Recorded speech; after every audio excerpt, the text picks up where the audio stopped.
नमस्कार मित्रों। आज जो अपने राजस्थान की कला संस्कृति का टॉपिक है वो है राजस्थान की विरासत। राजस्थान की विरासत, राजस्थान की विरासत। आज अपन पूरी तरह से इसी पर चर्चा करेंगे। तो यहाँ पर राजस्थान की जो विरासत है, इसमें अपन राजस्थान के दुर्ग, राजस्थान के महल, राजस्थान के स्मारक, इन सब के बारे में चर्चा करेंगे। तो यहाँ पर मैं बता दूं आपको, विरासत के रूप में एक तो दुर्ग होते हैं, दूसरे यहाँ पर स्मारक होते हैं या महल होते हैं, और तीसरे यहाँ पर स्मारक होते हैं। ये तीनों के तीनों दोस्तों राजस्थान की विरासत के अंतर्गत आते हैं। तो सबसे पहले अपन जो चर्चा करेंगे, जो टॉपिक रहेगा राजस्थान का दुर्ग रहेगा। तो यहाँ पर मैं बता दूं आपको कि जो दुर्ग है, इस पर देखें तो दोस्तों, एक तो आपने नाम सुना होगा गढ़, एक नाम सुना होगा किला, और एक नाम सुना होगा आपने दुर्ग। गढ़, किला, दुर्ग। सबसे पहले अपन ये देखेंगे कि तीनों में अंतर क्या होता है। दोस्तों, सिर्फ अंतर छोटा सा होता है कि ये जो गढ़ होता है ये सिर्फ समतल जमीन पर बना होता है, यानी कि ये समतल जमीन पर बना होता है, जबकि जो किला होता है ये पहाड़ी पर बना होता है। अगर कोई भी पहाड़ी पर बना हो तो समझो कि वो क्या हो गया, किला, और अगर वो समतल जमीन पर हो तो क्या होगा, गढ़। ठीक है। यहाँ पर दोस्तों ये जो राजा महाराजा है जो इनका निर्माण करते थे, ये आक्रमणकारियों से बचने के लिए करते थे कि दुश्मन का मतलब पता भी लग जाए और दुश्मन यहाँ तक पहुंच नहीं सके। इसलिए ये लोग क्या करते थे, ये जो गढ़ है यानी कि ये जो समतल जमीन पर है, तो यहाँ पर विरोधियों से बचने के लिए चारों ओर गहरी खाई होती थी। क्या बना देते थे, गहरी खाई। ठीक है। और ये जो किला होता है इसके चारों ओर गहरी प्राचीर यानी दीवार। ठीक है, प्राचीर। तो दोस्तों यहाँ मैं वापस बता दूं आपको कि जो गढ़ है ये समतल जमीन पर बना होता है, जबकि जो किला होता है ये पहाड़ी पर बना होता है। गढ़ है तो उसके चारों ओर खाई होगी, और अगर किला है तो उसके चारों ओर प्राचीर होगी। यानी कि यहाँ देखें, अगर किसी भी किले के चारों ओर प्राचीर है तो वो समझो कि बहुत बड़ा रूप हो जाता है। ठीक है। तो यहाँ पर इसे क्या कहा जाएगा, दुर्ग। अगर किसी भी किले के चारों ओर प्राचीर है तो वो क्या हो जाएगा, दुर्ग। और अगर प्राचीर नहीं है और पहाड़ी पर बना है तो क्या होगा, किला। अगर वो किला है तो समझो कि उसके चारों ओर दीवार नहीं होगी, और अगर वो चारों ओर दीवार से घिरा हुआ है तो वो किला नहीं, क्या कहलाएगा, दुर्ग हो जाएगा। और अगर वो समतल जमीन पर नीचे है तो समझो कि वो गढ़ होगा, और गढ़ होगा तो इसके चारों ओर क्या होगी, खाई होगी। जैसे लोहागढ़ दुर्ग, ये सब समतल पर बने हैं। तो यहाँ पर अपने एक सटीक रूप से देख सकते हैं कि जो गढ़ होता है ये सबसे छोटा होता है, सबसे छोटा होता है, जबकि जो दुर्ग होता है ये सबसे बड़ा होता है, सबसे बड़ा होता है। तो मित्रों समझ गए होंगे आप कि यहाँ पर जो सबसे छोटा रूप होता है वो गढ़ होता है, जबकि सबसे बड़ा रूप होता है वो दुर्ग होता है, और मध्यम रूप होता है वो किला होता है। ठीक है, आगे देखते हैं। यहाँ पर अपन अलग अलग चर्चा करेंगे। यहाँ पर सबसे पहले मैं बता दूं कि जो कौटिल्य ने जो चाणक्य नीति है, जो अर्थशास्त्र है, उसमें भी राजस्थान में जो दुर्गों के प्रकार बताए हैं, जबकि मनुस्मृति में भी दुर्गों के प्रकार का पता लगता है, जबकि शुक्र नीति में भी दुर्गों के प्रकार बताए हैं। तो अपन ये देखेंगे कि किस किस में कितने कितने प्रकार के दुर्ग बताए हैं। तो देखते हैं।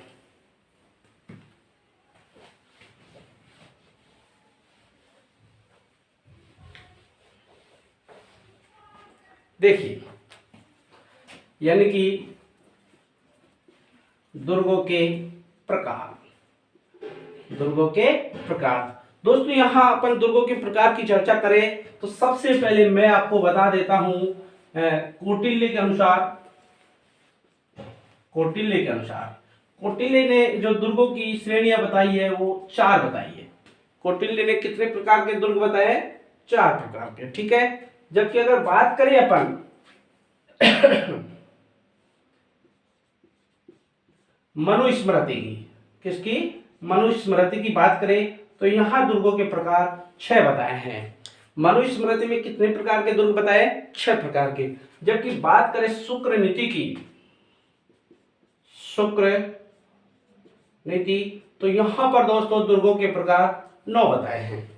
कौटिल्य ने 4 प्रकार के दुर्ग बताए हैं, मनुस्मृति में 6 प्रकार के दुर्ग बताए हैं, जबकि शुक्र नीति में 9 प्रकार के दुर्ग बताए हैं। ठीक है, अब जो अपन यहाँ चर्चा करेंगे वो शुक्र नीति के अनुसार करेंगे और इसमें 9 प्रकार के दुर्ग कौन कौन से होते हैं इन पर चर्चा करेंगे। तो देखो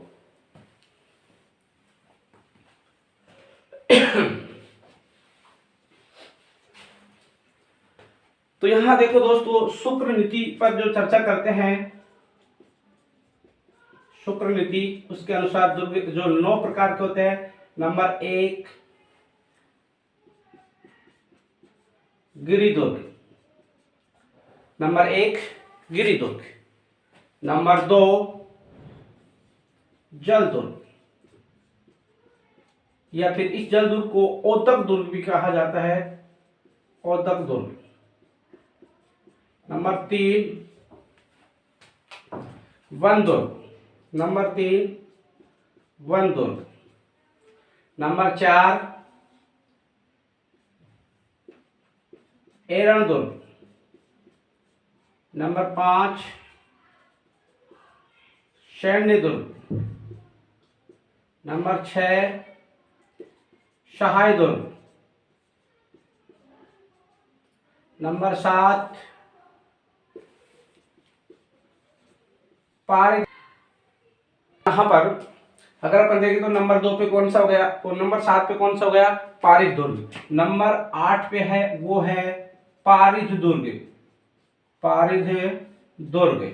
और नंबर जो 9 पे आता है वो आता है धानवन दुर्ग, धानवन दुर्ग, या फिर धान दुर्ग, धान दुर्ग। यानी शुक्र नीति के अनुसार राजस्थान में कितने प्रकार के दुर्ग होते हैं?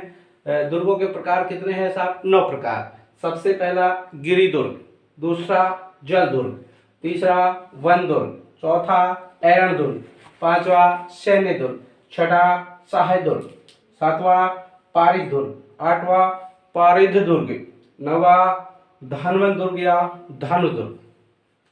तो देखो मित्रों, यहाँ पर है ना, जो अपन को कोई ज्यादा वो नहीं करना है, यहाँ शांति से देखना है, शॉर्ट एंड स्वीट देखना है।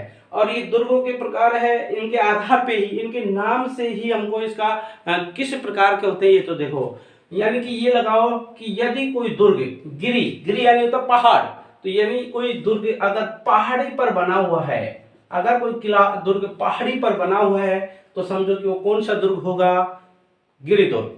यदि कोई दुर्ग पहाड़ी पर बना है तो इसका मतलब कौन सा होगा? वो गिरि दुर्ग। ठीक है। अच्छा, यदि कोई दुर्ग जल में, यानी कि ऐसा दुर्ग जिसके चारों ओर जल स्थित है, तो कौन सा दुर्ग होगा? जल दुर्ग। तो इसमें कोई दिक्कत नहीं है भाई, पहाड़ी पर बना है तो गिरि दुर्ग, और जल जिसके चारों ओर जल है तो यानी वो जल दुर्ग। और ऐसा दुर्ग जिसके चारों ओर वन स्थित है तो कौन सा दुर्ग होगा? वन दुर्ग। ऐसा दुर्ग जिसके चारों ओर वन स्थित है, बहुत बड़े बड़े वन स्थित है, तो कौन सा दुर्ग होगा? वन दुर्ग। अच्छा दोस्तों, यहाँ पर अपन बात करते हैं एरण दुर्ग की। कौन से दुर्ग की? एरण दुर्ग की। तो यहाँ देखो, एरण, अरण यानी होता है जंगल, तो जंगल, जंगल मतलब कटीली झाड़ियां जैसी चीजें भी मिलेगी। अगर ऐसा दुर्ग जहां पर कटीली झाड़ियां हो, कटीली झाड़ियां, अगर कटीली झाड़ियां जैसी हो, जंगल हो और कटीली झाड़ियां स्थित हो, तो कौन सा दुर्ग होगा? एरण दुर्ग। ठीक है।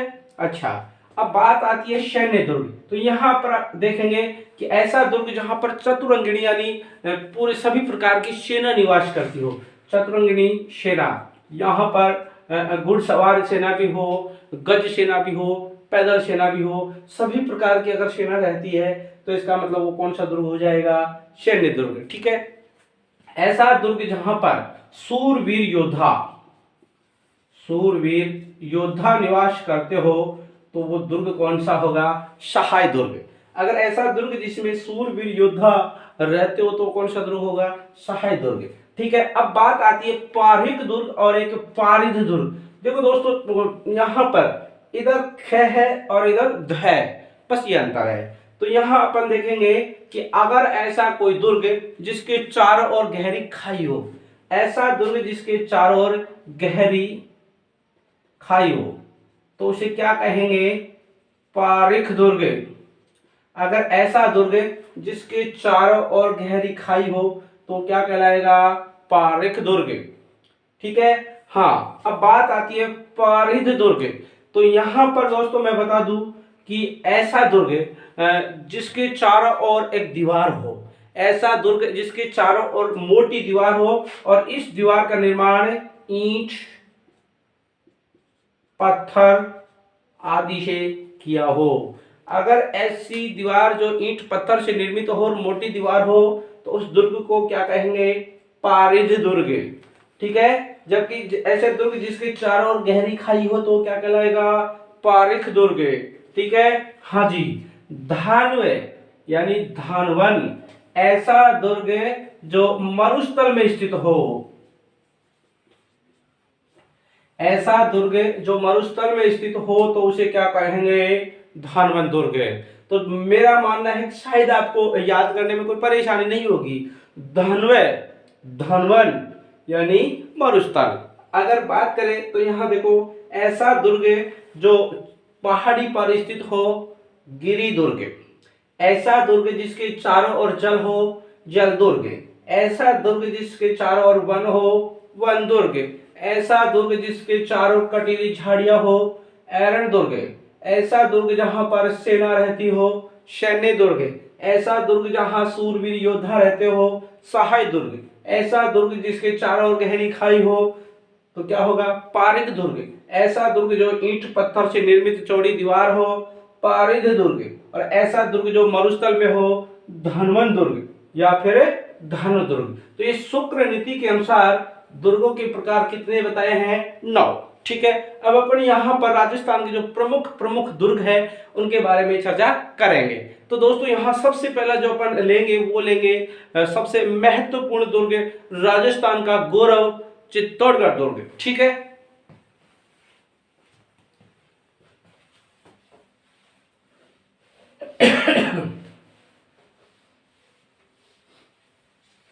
तो देखते हैं यहां पर चित्तौड़ दुर्ग। कौन सा दुर्ग है? चित्तौड़ दुर्ग। चित्तौड़ दुर्ग जो है वो चित्तौड़गढ़ जिले में है। चित्तौड़गढ़ जिले में स्थित है। ठीक है भाई। यहां पर सबसे पहले अपन को इस दुर्ग के बारे में ये देखना है कि ये कौन सी पहाड़ी पर स्थित है और इसकी क्या क्या ऐतिहासिक पृष्ठभूमि है। तो यहां पर सबसे पहले चलता है चित्तौड़गढ़ दुर्ग के उपनाम। चित्तौड़गढ़ दुर्ग के उपनाम। तो यहां दोस्तों मैं बता दूं कि सबसे पहले देखो, नंबर 1 चित्रकूट। चित्रकूट जो दुर्ग है वो चित्तौड़गढ़ दुर्ग को जाना जाता है क्योंकि चित्तौड़ जो दुर्ग है इसका सबसे प्राचीनतम जो नाम है वो चित्रकूट मिलता है। क्योंकि ये जो चित्रकूट दुर्ग है ये चित्तौड़ दुर्ग है, ये चित्रकूट पहाड़ी पर बना हुआ है, इसीलिए इसे चित्रकूट दुर्ग के नाम से भी जाना जाता है। ठीक है। दूसरा, राजस्थान का गौरव। राजस्थान का गौरव। तीसरा, सभी दुर्गों का सिरमौर। दुर्गों का सिरमौर। दोस्तों वैसे ये जो सिरमौर है ये हिमाचल प्रदेश का एक जिला है जो हिमालय की गोद में बसा हुआ बहुत ही अच्छा सुंदर प्राकृतिक दृश्य होता है यहाँ पर, इसीलिए इसे सिरमौर कहा गया है ना। ठीक है। नंबर 4, मालवा का प्रवेश द्वार। मालवा का प्रवेश द्वार। नंबर 5, दक्षिण पूर्वी राजस्थान का प्रवेश द्वार। नंबर 6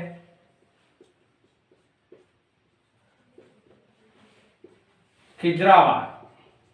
तो ये जो 6 नाम है ये कौन से दुर्ग के उपनाम है? चित्तौड़गढ़ दुर्ग के। दोस्तों यहाँ पर अगर अपन देखें तो ये जो चित्तौड़गढ़ दुर्ग है ये एक बहुत ही अच्छी पहाड़ी पर स्थित है। उस पहाड़ी का नाम है चित्रकूट पहाड़ी। और यहाँ पर जो पठार है, जो ये दुर्ग है पठार पे, यानी कि मैसा का पठार। तो यानी चित्तौड़गढ़ दुर्ग कौन से पठार पर स्थित है? मैसा के पठार पर। मित्रों यहाँ पर एक नदी जो है वो है बेड़च गंभीरी। तो यहाँ पर कौन सी नदी बहती है? बेड़च गंभीरी नदी। पठार कौन सा है? मैसा का पठार। पहाड़ी कौन सी है? चित्रकूट की पहाड़ी।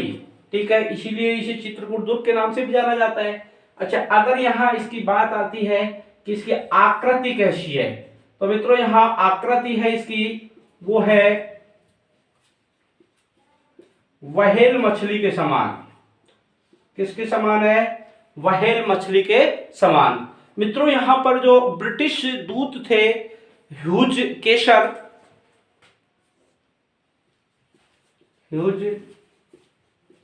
केसर, उन्होंने तो इस चित्तौड़गढ़ दुर्ग की जो आकृति बताई है एक जहाज के समान बताई है, और बहुत बड़ा जहाज। यानी ब्रिटिश दूत ह्यूज केसर ने चित्तौड़गढ़ दुर्ग की आकृति किसके समान बताई है? बड़ी जहाज के समान। जबकि वैसे इसकी आकृति कैसी है? व्हेल मछली के समान। ठीक है मित्रों, तो ये बेड़च और गंभीरी नदी यहाँ बहती है। मैसा का पठार है, चित्रकूट पहाड़ी है, और इसकी आकृति व्हेल मछली के समान है। अब बात आती है कि चित्तौड़गढ़ दुर्ग का ऐतिहासिक इतिहास क्या रहा है, तो देखते हैं।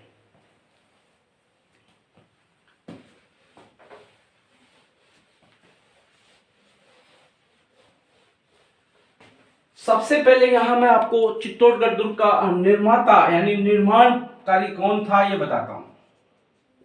जो चित्तौड़गढ़ दुर्ग का जो निर्माण किया था ये मुख्यतः 6ठी 7वीं सदी में माना जाता है। 6ठी 7वीं सदी में इसका निर्माण माना जाता है, और अलग अलग विद्वानों के अनुसार कुछ राय बताई है। यानी कि 2 नाम सुनने को मिलते हैं, एक तो चित्रांगद मौर्य, और जो दूसरा मिलता है वो है चित्रांग मौर्य। यानी ये तो कंफर्म हो गया कि मौर्य राजाओं द्वारा ये चित्तौड़गढ़ दुर्ग बनाया गया था। ठीक है, तो यहां पर अगर इसके ऐतिहासिक प्रमाण देखें तो वीर विनोद जो ग्रंथ है उसके अनुसार चित्तौड़गढ़ दुर्ग का निर्माण चित्रांगद मौर्य ने करवाया था। ये जो ग्रंथ है ये श्यामल दास का है साहब।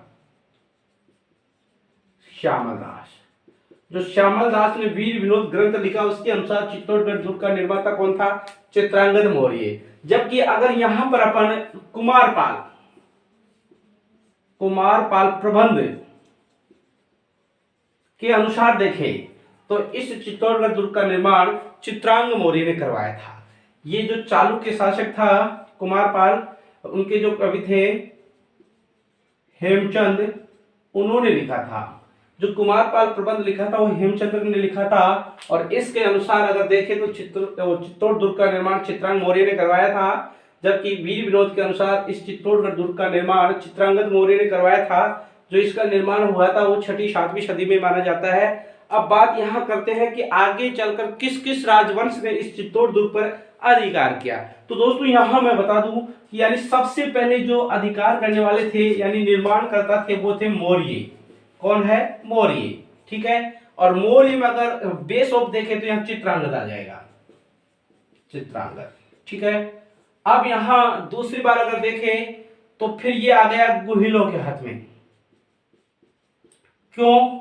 क्योंकि यहाँ पर जो मौर्य शासक था मान मौर्य, उससे गोहिल शासक बप्पा रावल ने इसको पहली बार जीता था 8वीं सदी में। यानी कि मौर्य के बाद आ गया गोहिलों के हाथ में, गोहिलों के बाद ये आ गया परमारों के हाथ में, परमार शासक। क्योंकि यहाँ पर चित्तौड़ पर है तो मालवा के जो परमार थे उनका अधिकार हो गया था, और इसी वजह से इस चित्तौड़गढ़ दुर्ग पर भी परमार शासकों का अधिकार हो गया। परमार शासकों के बाद जो नेक्स्ट जो अधिकार करता थे वो थे सोलंकी। गुजरात का जो सोलंकी वंश था वहां के शासकों ने भी चित्तौड़गढ़ दुर्ग पर अधिकार किया, और जिसमें जो मुख्य नाम आता है वो आता है जयसिंह का। किसका नाम आता है? जयसिंह का। ठीक है। और यहां जो परमार शासक था वो था भोज। परमार शासक भोज, सोलंकी जो शासक था वो था सिद्धराज जयसिंह। फिर इसके बाद जयसिंह के बाद अगर यहां देखें तो पुनः गोहिलों के अधिकार में आ गया, और गोहिल जो शासक था इस समय की बार वो था सामंत सिंह। कौन था? सामंत सिंह। ये बार बार परिवर्तन हो रहा है। अब गोहिलों के बाद ये देखते हैं, गोहिलों के बाद यहाँ दोबारा से खिलजी राजवंश आ जाएगा। क्यों? क्योंकि मित्रों यहाँ पर जो गोहिल वंश के अंतिम शासक थे रावल रतन सिंह, उनसे इस दुर्ग को जीत लिया था अलाउद्दीन खिलजी ने। और अलाउद्दीन खिलजी ने यहाँ पर है ना जो इस दुर्ग का नाम भी बदल दिया, खिजराबाद कर दिया था, और यहाँ का जो शासक है वो अपने पुत्र खिजर का को बिठाया था। ठीक है। तो यहाँ पर वापस खिलजी वंश का राज हो गया, और फिर खिलजी वंश के बाद पुनः यहाँ पर अगर देखें तो कुछ समय के लिए मालदेव ने किया, और लास्ट में पुनः राणा हम्मीर यानी सिसोदियों का राज रहा। सिसोदिया, और सिसोदिया जो शासक था वो था राणा हम्मीर, और जो खिलजी था वो था अलाउद्दीन खिलजी। ठीक है, अलाउद्दीन खिलजी। यानी कि सबसे पहले मौर्य, गोहिल, परमार, सोलंकी, गोहिल, खिलजी, सिसोदिया। तो लगता तो ऐसे कितना नहीं होगा, लेकिन देखो कितने राजवंशों ने चित्तौड़ दुर्ग को अपने अधिकार में लिया। ठीक है मित्रों, तो ये आपको समझ आ गया होगा। नेक्स्ट देखते हैं, इसमें आगे देखो क्या होता है।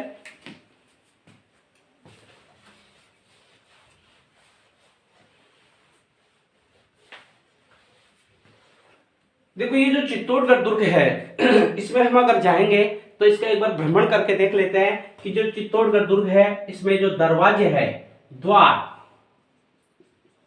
ये देख लेते हैं। तो दोस्तों चित्तौड़गढ़ दुर्ग में 7 द्वार है।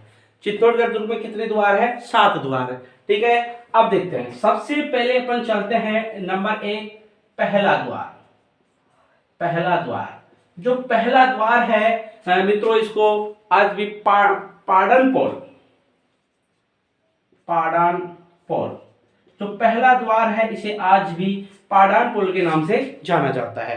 अब आपको सब ये पाडानपोल कैसे है, तो मित्रों यहाँ देखो इतिहास इस बात को बताता है कि प्राचीन काल में यहाँ पर है ना जो कोई खूनी संघर्ष हुआ था, और जो खून की नदी आई थी, और उस नदी में ही एक भैंसा यानी पाड़ा बहकर आ गया, और ये जो पाड़ा बह के आया इसी कारण आज भी इस जो पोल है या द्वार है इसको पाडान पोल के नाम से जाना जाता है। तो समझ गए इस बात को कि कहा जाता है कि यहाँ पाड़ा या भैंसा बहकर आ गया था, इसलिए पोल क्या कहलाता है? पाडान पोल। दोस्तों यहाँ पर पाडान पोल में जाएंगे तो यहाँ पर एक तो 4 खंभों की छतरी, 4 खंभों की छतरी, यहाँ पर एक तो 4 खंभों की छतरी बनी हुई है, जो बनी हुई है यानी कि कल्लाजी राठौड़ की। कल्लाजी, ये वही कल्लाजी है जिसने 1557 में अकबर के विरुद्ध युद्ध लड़ा था यहाँ पर, और जयमल को कंधे पर बिठाकर युद्ध लड़ा था। यानी कि इन्हें 4 हाथों वाला देवता भी कहा जाता है, और ये शहीद हुए थे यहाँ पर यानी मारे गए थे। तो आज भी इनकी छतरी बनी हुई है चित्तौड़ दुर्ग के पहले द्वार पर। ठीक है, दूसरी छतरी अगर यहाँ देखें तो यहाँ पर एक 6 खंभों की छतरी बनी हुई है, 6 खंभों की छतरी, और जो 6 खंभों की छतरी है वो जयमल की है। किसकी है? जयमल। यानी 4 खंभों की छतरी कल्लाजी राठौड़ की है, जबकि 6 खंभों की छतरी किसकी है? जयमल की है। दोस्तों यहाँ पर अगर इसी द्वार पर हम देखें तो यहाँ बाघ सिंह का स्मारक बना हुआ है, बाघ सिंह का स्मारक। यानी कि ये बाघ सिंह ये वही है जब विक्रमादित्य और उदय सिंह दोनों भाई अपने मामा के बूंदी चले गए थे। क्यों? क्योंकि उनके ऊपर गुजरात के शासक बहादुर शाह ने आक्रमण कर दिया था और यहाँ पर जो जिम्मेदारी संभाली थी वो कर्मावती ने संभाली थी, इनकी मां ने। और जो विक्रमादित्य का जो मुकुट धारण किया था वो इसी बाघ सिंह ने किया था और वो यहाँ पर शहीद हो गया, यानी वो मारा गया। इसलिए आज भी इनका स्मारक बना हुआ है।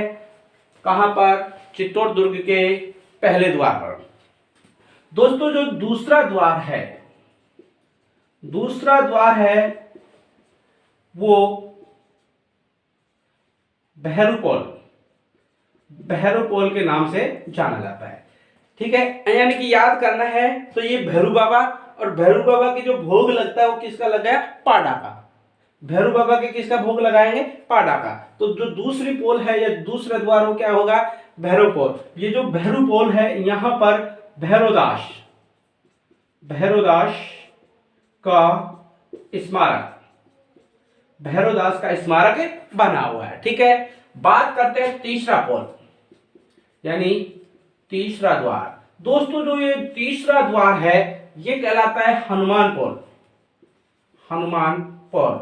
और ये जो हनुमान पोल है यहाँ पर हनुमान जी का मंदिर बना हुआ है। किसका मंदिर बना हुआ है? हनुमान जी का मंदिर। दोस्तों बात करते हैं चौथा द्वार। ये जो चौथा द्वार है ये गणेश पोल कहलाता है। क्या कहलाएगा? गणेश पोल। और ये जो गणेश पोल है यहाँ पर गणेश जी का मंदिर बना हुआ है, यानी कि हनुमान पोल में हनुमान जी का मंदिर और गणेश पोल में गणेश जी का मंदिर। अब अपन को याद कैसे करना है? चलो ये तो याद हो गया कि भैरू बाबा के किसका भोग लगता है? पाडा का। ठीक है, अच्छा यहाँ देखो इन दोनों के कोई ना कोई चीज मोटी है, यानी कि गणेश जी और हनुमान जी, इनका मुंह मोटा है तो इनका पेट मोटा है, यानी कि इसको जोड़ो थोड़ा सा, तो ये हनुमान जी और ये गणेश जी। ठीक है, अब बात करते हैं पांचवा द्वार, यानी कि जो पांचवा द्वार है, पांचवा द्वार और ये जो छठा द्वार है, छठा द्वार। दोस्तों ये मैंने एक साथ इसलिए लिख दिए क्योंकि ये पास पास में है। पांचवा द्वार और छठा द्वार है बिल्कुल पास पास में, इसलिए जो ये पांचवा द्वार है इसे जोड़ला द्वार भी कहा जाता है या जोड़ला पोल, यानी कि पांचवा द्वार है ये छठे द्वार के पास में है इसलिए इसे जोड़ला पोल कहा जाता है। अब बात आती है छठा द्वार। जो छठा द्वार है दोस्तों इसे लक्ष्मण पोल कहा जाता है। क्या कहा जाता है? लक्ष्मण पोल। और आज भी यहाँ पर लक्ष्मण जी का मंदिर बना हुआ है, यानी लक्ष्मण पोल पे किसका मंदिर बना हुआ है? लक्ष्मण जी का। बात आती है सातवें द्वार की। जो सातवां द्वार है यह है रामपोल। क्या नाम है? रामपोल। दोस्तों यहाँ पर रामपोल पे कुछ खास बातें देखने को मिलती है। यहाँ पर एक तो यहाँ भगवान राम का मंदिर मिलता है, राम मंदिर। ये तो यहाँ पर भगवान राम का मंदिर मिलता है। क्यों? क्योंकि ये जो गुहिल शासक है ना, जो अपने आप को भगवान राम का वंशज बताते हैं, इसीलिए तो अपने ये है जो रघुवंशी कहलाते हैं, हिंदुआ सूरज कहलाते हैं और ये राम के मतलब वंशज माने जाते हैं। तो आज भी यहाँ पर एक राम मंदिर बना हुआ है। साथ ही साथ दोस्तों ये जो रामपोल है यहाँ पर फत्ता जी का स्मारक भी बना हुआ है, फत्ता जी का स्मारक। तो देखो फत्ता जी का स्मारक तो सातवें द्वार पर है, जबकि जयमल पहले द्वार पर है, कल्ला जी पहले द्वार पर है और ये फत्ता जी कौन से पे है? सातवें द्वार पर। तो दोस्तों ये चित्तौड़गढ़ दुर्ग के प्रमुख द्वार थे। कितने द्वार हो गए? 7। अब नेक्स्ट यहाँ पर क्या क्या है इसके बारे में भी अपन चर्चा कर लेते हैं।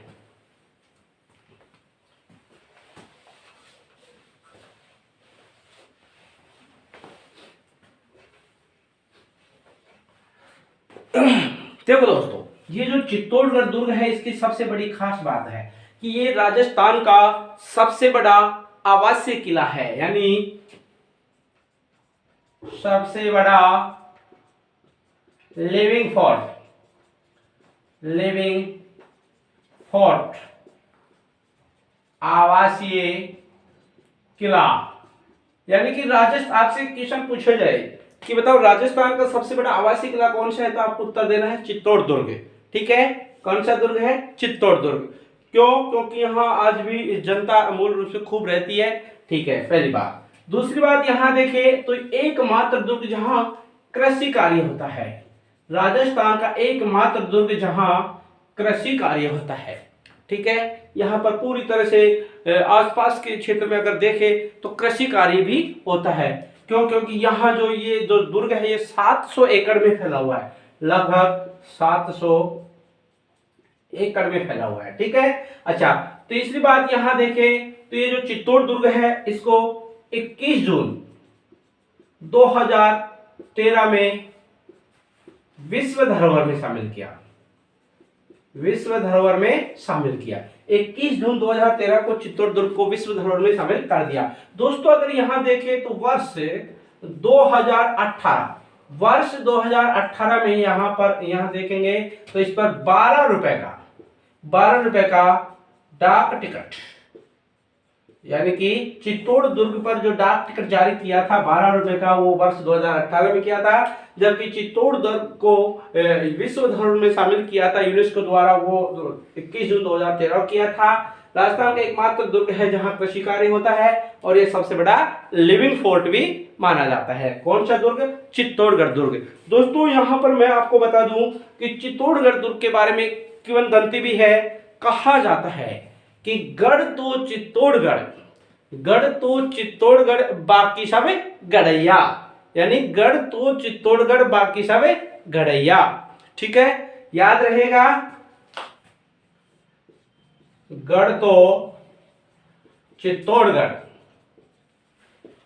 बाकी सब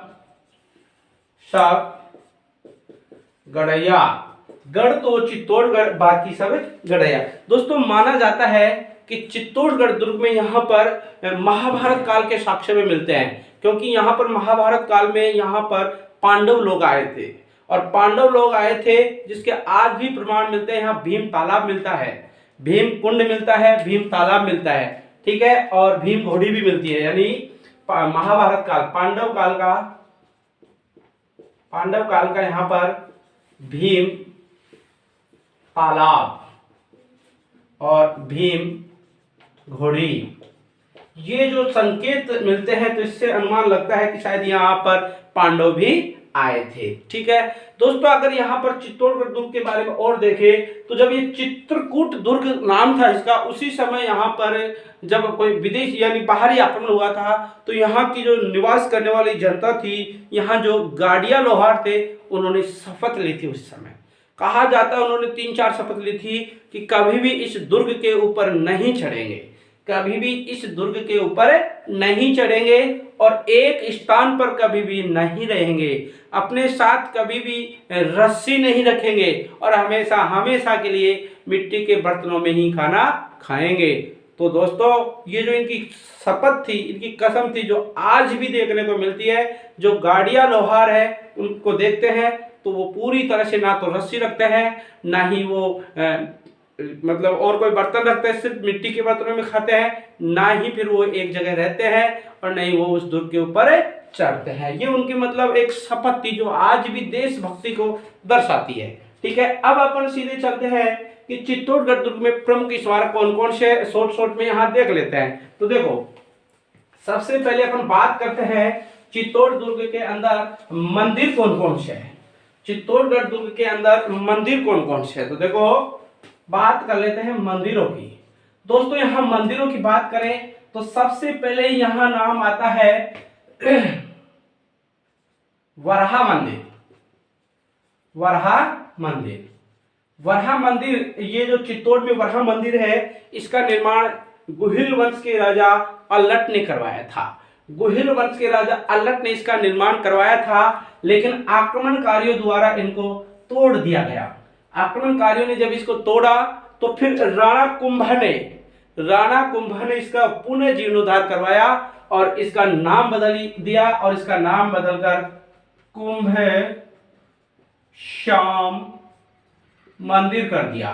तो वर्तमान में कुंभ श्याम मंदिर है, ये कौन से दुर्ग में है? चित्तौड़गढ़ दुर्ग में, और वास्तव में ये वराह मंदिर का ही रूप है। दोस्तों यहाँ पर कुंभा को भी याद किया जाएगा, क्योंकि ये जो चित्तौड़गढ़ दुर्ग का निर्माता भले ही चित्रांगद मौर्य हो, लेकिन इसका आधुनिक निर्माता तो राणा कुंभा ही कहलाएगा। आधुनिक निर्माता तो राणा कुंभा को ही कहेंगे, राणा कुंभा, ठीक है। दूसरा जो यहाँ मंदिर है वो है कालिका माता का। कालिका माता, किसका मंदिर है? कालिका माता। तीसरा जो चित्तौड़ दुर्ग के अंदर मंदिर है वो है तुलजा भवानी। कौन सी? तुलजा भवानी। दोस्तों ये जो तुलजा भवानी है ये शिवाजी की कुलदेवी मानी जाती है। शिवाजी जो मराठा शासक थे शिवाजी की कुलदेवी। ठीक है। इसके अलावा चित्तौड़गढ़ दुर्ग में श्रृंगार चौरी मंदिर, श्रृंगार चौरी मंदिर, श्रृंगार चौरी मंदिर है ये जैन मंदिर है। कौन सा मंदिर है? जैन मंदिर।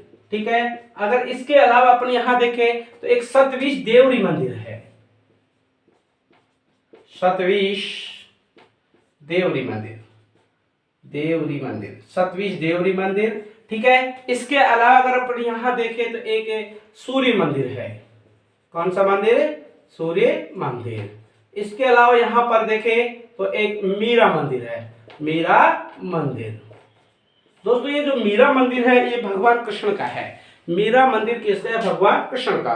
देखो ये उस समय की कहानी है जब राणा सांगा खानवा के युद्ध में मारे गए थे।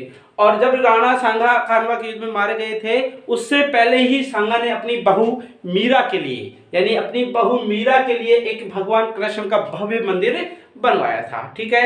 लेकिन हुआ क्या कि सांगा के साथ साथ यहाँ पर उस जो मीराबाई है उसका पति भोजराज भी मारा गया। तो यहाँ पर जब सांगा के 3 बेटे बचे थे, विक्रमादित्य, रतन सिंह और उदय सिंह। तो दोस्तों ये मीरा है ना इसी कृष्ण मंदिर के अंदर है जो भजन संध्या करती थी। और यहाँ पर बाहरी लोग काफी आते थे इनके साथ भजन करने के लिए। और इसे कौन चिढ़ता था? विक्रमादित्य। विक्रमादित्य ने तो ये मतलब कई बार इसे बोल भी दिया कि यहाँ कोई नहीं आना चाहिए, आप एक बड़े घराने की बहू है इसलिए मुझे बर्दाश्त नहीं है। और विक्रमादित्य ने तो इस मीरा को मारने का भी प्रयास किया था और सांप का जहर भी भेजा था।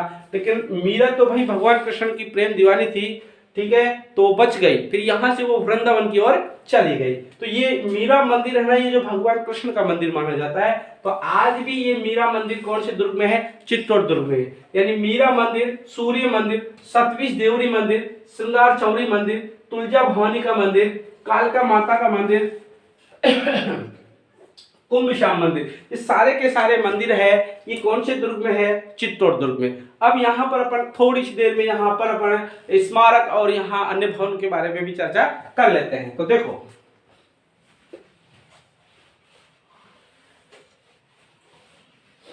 देखिए दोस्तों यहाँ पर एक तो ये विजय स्तंभ बना हुआ है, विजय स्तंभ।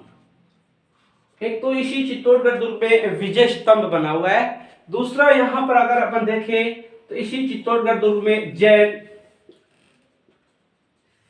कीर्ति स्तंभ है, जैन कीर्ति स्तंभ भी बना हुआ है, विजय स्तंभ भी बना हुआ है। कौन से दुर्ग में बने हुए हैं? सारे के सारे चित्तौड़गढ़ दुर्ग में। पद्मिनी महल भी है यहाँ पर, पद्मिनी महल। गोरा बादल, गोरा बादल महल, यानी कि गोरा बादल के महल भी है, पद्मिनी महल भी है। ठीक है। कुकड़ेश्वर महादेव का मंदिर, कुकड़ेश्वर महादेव मंदिर, कुकड़ेश्वर महादेव का मंदिर भी है। यहां पर गुप्त सुरंग भी है, यहां पर गुप्त सुरंग भी है। तो यहाँ पर दोस्तों जो चित्तौड़ दुर्ग है यहाँ पर एक गुप्त सुरंग भी है, कुकड़ेश्वर मंदिर भी है, गोरा बादल का महल भी है और यहाँ पर पद्मिनी का महल भी है, जैन कीर्ति स्तंभ भी है जिसका निर्माण जैनियों द्वारा करवाया था। यहाँ पर महावीर मंदिर भी है, यानी कि महावीर मंदिर। इसके अलावा यहाँ सबसे इंपॉर्टेंट जो एग्जाम में आता है वो भी यहाँ देखेंगे कि यहाँ पर नवलखा, नवलखा भंडार, बिल्कुल नवलखा भंडार भी है। लेकिन हम जो देखते हैं तो साहब यहाँ पर एक नवलखा दरवाजा और आता है, नवलखा दरवाजा। दोस्तों यहाँ पर मैं आपको बता दूं अगर एग्जाम में नवलखा दरवाजा आ जाए तो समझो कि ये रणथंभौर दुर्ग में है, रणथंभौर दुर्ग में है। कौन से दुर्ग में है? रणथंभौर दुर्ग में। अगर नवलखा दरवाजा आ जाए तो रणथंभौर दुर्ग में है। अगर नवलखा भंडार आ जाए तो समझो कि वो कौन से दुर्ग में है, चित्तौड़ दुर्ग में। कौन से दुर्ग में है, चित्तौड़ दुर्ग में। ठीक है, तो यानी नवलखा भंडार कौन से दुर्ग में है, चित्तौड़ दुर्ग में, जबकि नवलखा दरवाजा कौन से दुर्ग में है, रणथंभौर दुर्ग में। तो दोस्तों यहाँ एक बार देख लो, अपने यहाँ इनके बारे में अलग अलग भी पढ़ेंगे, ये अपन एंड की ओर चल रहे हैं। तो देखो, एक तो यहाँ पर विजय स्तंभ है जो कुंभा द्वारा ही बनवाया गया था गुजरात विजय के उपलक्ष्य में, ये अलग से टॉपिक रहेगा अपना। दूसरा यहाँ पर जैन व्यापारी जीजा द्वारा बनवाया था जो जैन कीर्ति स्तंभ है। यहाँ पर नवलखा भंडार है, पद्मिनी महल है, गोराबादन महल है, महावीर मंदिर है, गुप्त सुरंग है और कुकड़ेश्वर महादेव का मंदिर है। इसके अलावा मैंने अभी आपको बताया कि यहाँ पर अनेक मंदिर है। ठीक है दोस्तों, नेक्स्ट चर्चा करेंगे अगली क्लास में। Thank you.